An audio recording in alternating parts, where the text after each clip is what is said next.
the best-selling album of all time, almost never existed. The very record that transformed Michael Jackson into the king of pop, an album that shattered cultural boundaries, rewrote industry rules, and sold over 70 million copies, was hanging by a thread. Why? Because Quincy Jones, the legendary producer standing beside Michael, almost walked away. Picture it, two titans of music at a crossroads. On one side, Michael Jackson, still in his early 20s, desperate to break free from being seen as just a former child star. On the other, Quincy Jones, the master producer with decades of success, suddenly doubting whether this partnership could go any further. What could possibly make Quincy hesitate? Why would he even think of rejecting an album that would become Thriller? The answer is not as simple as ego, nor just creative differences. It's a story of exhaustion, doubt, and the suffocating pressure of expectation. Quincy believed Michael might be aiming for the impossible, and that it wasn't worth the risk. But here's the twist. Michael's reaction to Quincy's hesitation wasn't rage, wasn't resentment. What he said to Quincy after their conflict shocked everyone in the room. It revealed not only the heart of an artist, but the very reason Thriller became a miracle. Yet before we uncover that moment, we must go back to the fragile state Michael found himself in after Off the Wall.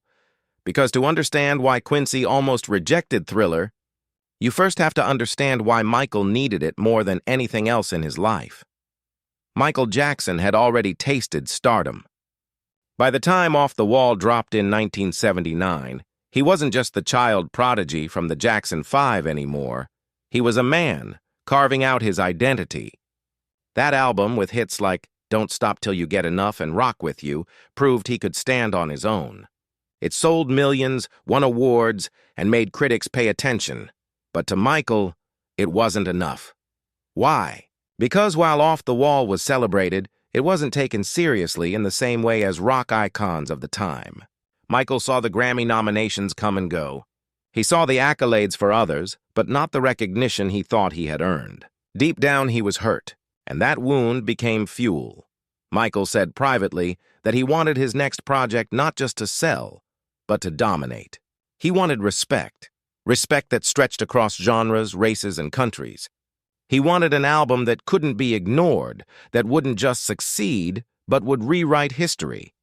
And yet, in this hunger for greatness, Michael also felt exposed. The industry was changing.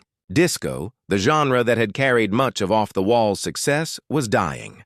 Radio stations were declaring it finished. Record executives were scrambling for the next big sound.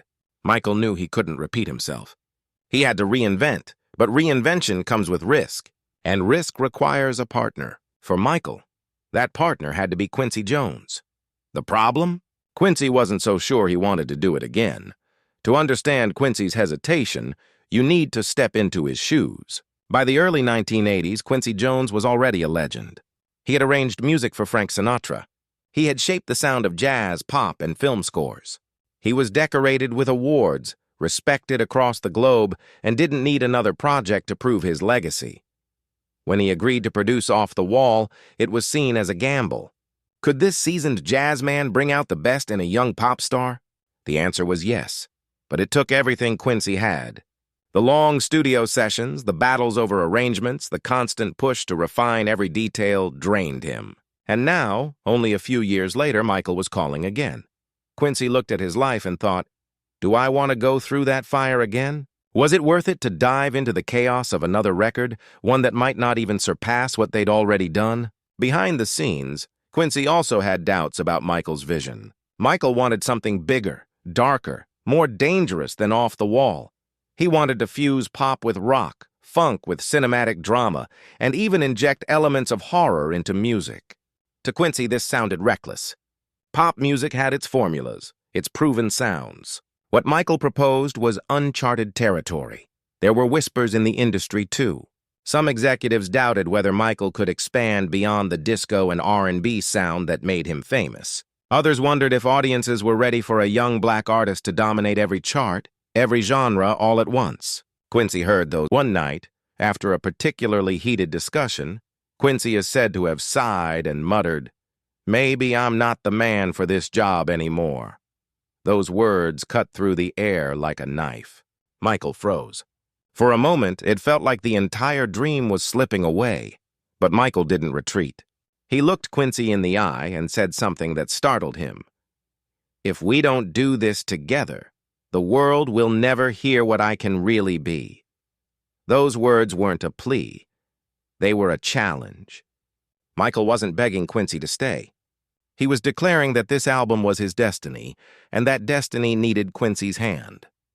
Quincy didn't answer right away. He simply leaned back, silent, the weight of the choice pressing on him. The question now was clear. Would Quincy Jones abandon the project, or would he risk his reputation on a young man's impossible dream? After that tense confrontation, Michael made a decision. If Quincy wouldn't be convinced by words alone, then he would show him through action. Michael threw himself into his work with an obsession that startled even those closest to him. He rehearsed for hours, sometimes until his voice cracked, pushing every note to its edge. He studied tapes of dancers, singers, even athletes, looking for ways to inject more intensity into his craft. He wanted to be faster, sharper, more precise, superhuman. In private, though, the pressure was crushing. Friends recall moments where Michael would stare at the floor, whispering that he was terrified of being forgotten. He feared being labeled a one-album wonder, a former child star who could never truly grow up in the industry's eyes. The need for Thriller to succeed wasn't just about sales, it was about survival. And yet, despite the fear, he never let up.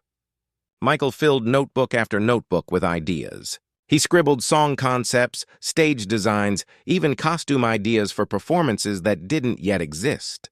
He carried a tape recorder everywhere, humming melodies into it at all hours. One night, Michael burst into the studio with a new idea.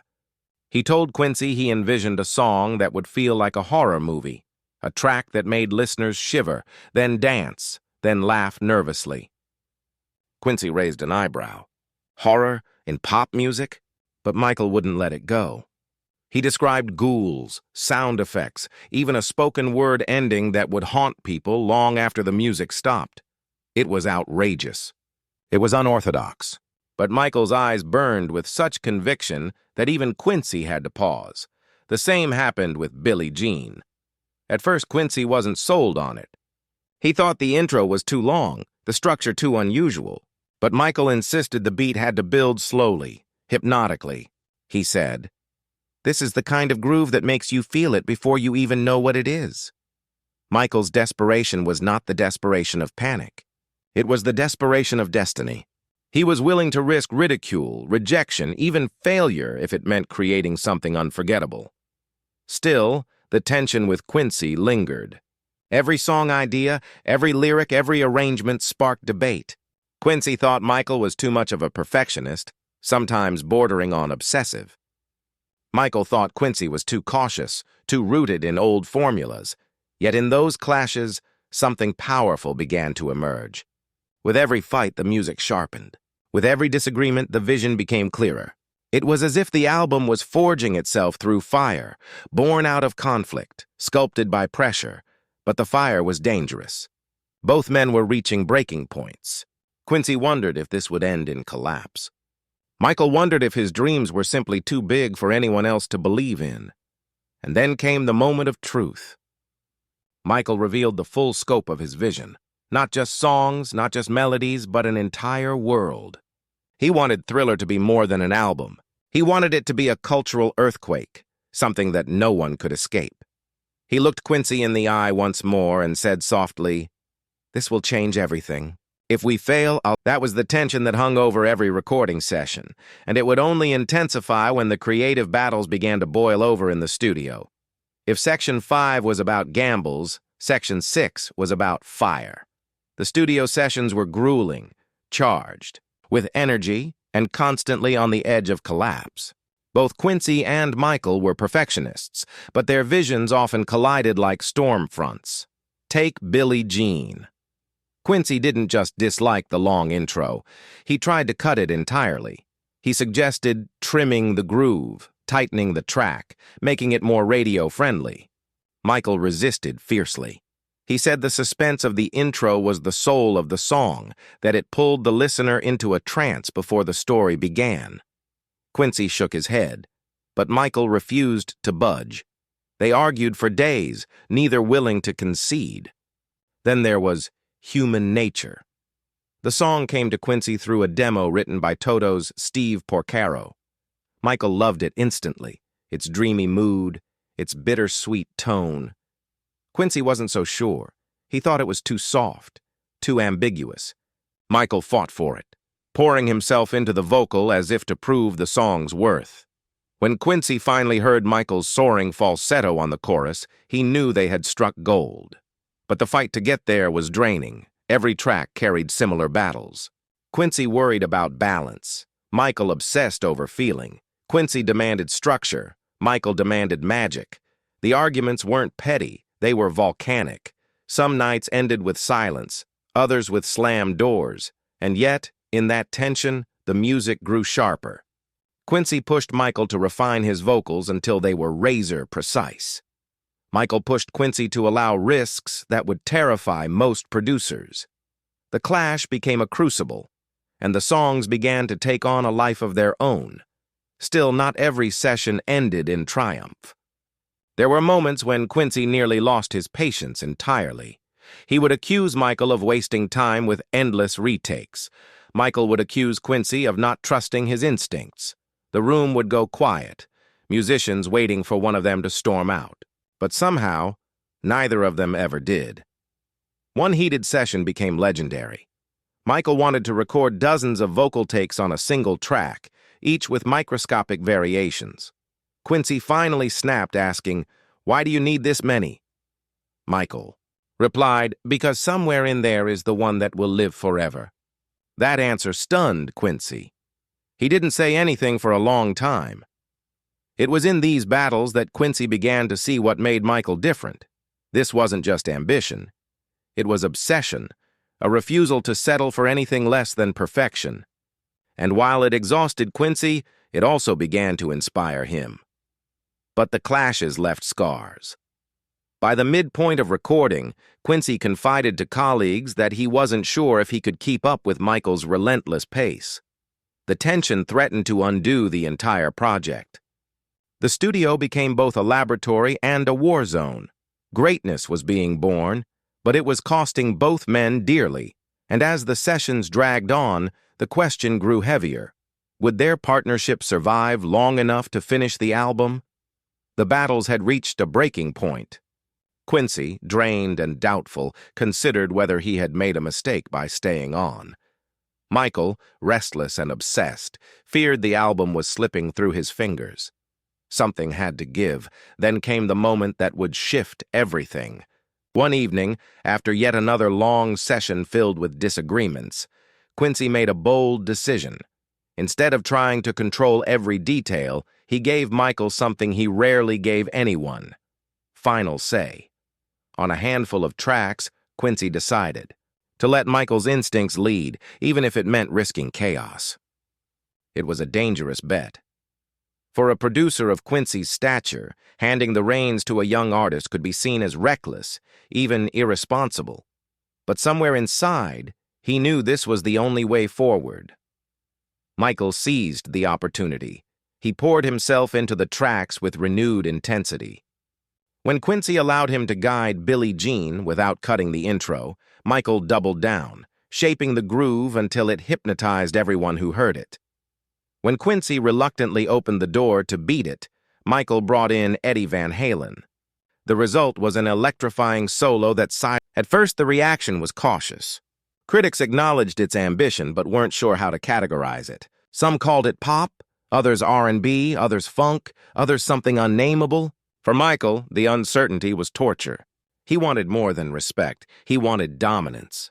Then the singles began to roll out. "The Girl Is Mine," a duet with Paul McCartney, caught attention, but it was safe, almost too safe.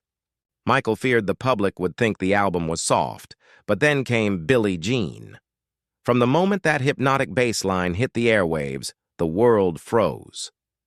The groove, the paranoia, the energy, it was unlike anything anyone had heard before. Radio couldn't ignore it. Clubs couldn't resist it. Audiences were hooked. Beat It followed, and suddenly barriers that had divided genres for decades began to crumble. Rock stations that had never played Michael Jackson were blasting the song. Pop stations that had avoided heavy guitar now embraced it. Eddie Van Halen's solo screamed through speakers, and Michael's voice cut through like lightning. And then, the title track, Thriller. With its eerie narrative and unforgettable laugh, it became more than a song. It was an event. Children, teenagers, adults, everyone wanted to hear it. Everyone wanted to be part of the spectacle. Sales skyrocketed. Records shattered. The album climbed charts around the globe. Within months, Thriller wasn't just popular, it was unstoppable. But it wasn't only the numbers that mattered. Something deeper was happening.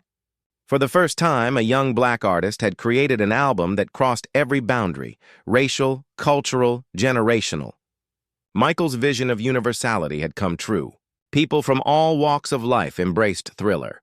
It wasn't R&B, it wasn't pop, it wasn't rock. It was all of them, and more. In the quiet of his thoughts, Quincy reflected on how close he had come to rejecting it all. How close he had been to walking away, to saying no to the most important album of the century. The weight of that realization left him stunned. Michael, meanwhile, was not celebrating with champagne. He was rehearsing, planning, dreaming of what would come next. Because for him, Thriller wasn't an ending. It was the beginning of a larger destiny. But even in those moments of triumph, one question lingered. How would Michael respond to Quincy, the man who had nearly abandoned the project, now that the gamble had turned into a miracle? That answer would be shocking, and it would reveal more about Michael Jackson than any chart position or award ever could. The numbers rolled in like a tidal wave. Thriller wasn't just selling, it was conquering. Within weeks, it dominated charts in America, Britain, Japan, Australia, and beyond. By the end of its first year, it had sold more copies than most artists dream of in a lifetime. Michael's phone rang endlessly. Journalists, producers, and executives all wanted to speak to the man who had suddenly become more than a pop star. He was a cultural force. He was everywhere, on radios, in magazines, on television. Even those who doubted him before now bowed to his vision. But it wasn't just the sales that mattered. Something larger was happening. For the first time, MTV, which had resisted putting black artists in heavy rotation, couldn't ignore Michael Jackson. Billie Jean became a staple. Beat It demanded airplay. And when the Thriller short film debuted, it didn't just air, it exploded. MTV replayed it constantly, and other channels followed. Michael had not just released an album. He had shifted the culture itself. And yet, beneath the glittering numbers and roaring applause, there was a quiet, more personal story unfolding. Quincy Jones, the man who had once doubted, the man who almost walked away, was now sharing in the glory. He gave interviews, received praise, and celebrated the success. But privately, he admitted something that stunned his friends. "I nearly rejected Thriller." The revelation shocked those around him. How could a man of his brilliance have almost turned his back on the project that changed music forever? The answer was complex. Exhaustion, fear of failure, the weight of expectations. But most of all, Quincy had underestimated the sheer fire of Michael's determination. Michael Jackson's journey shows us that greatness is never handed over. It is fought for relentlessly, even against the doubts of those closest to us. And Quincy Jones's journey reminds us that even the wisest, most accomplished among us can falter in the face of uncertainty. But together, their story became something larger than either man could have achieved alone. Thriller broke records, yes, but more importantly, it broke barriers. It united genres, audiences, and cultures. It redefined what an album could be, and at the heart of it all was a young man's shocking reaction, not anger, but gratitude. A response that turned potential betrayal into lasting partnership, that transformed doubt into trust, that elevated success into something mythic. The world almost lost Thriller, but we didn't. Because one man refused to let go of his dream, and another man, even through doubt, stayed long enough to help him realize it. That's the miracle of Thriller. It wasn't inevitable. It was fragile, vulnerable, and almost lost. And that's what makes it legendary. So the next time you hear the haunting bass line of Billie Jean or the crackling guitar of Beat It or The Chilling, laugh at the end of Thriller. Remember this: those sounds almost never reached us. The greatest album in history was once just a dream on the edge of rejection. But dreams, when fought for, have the power to change the world.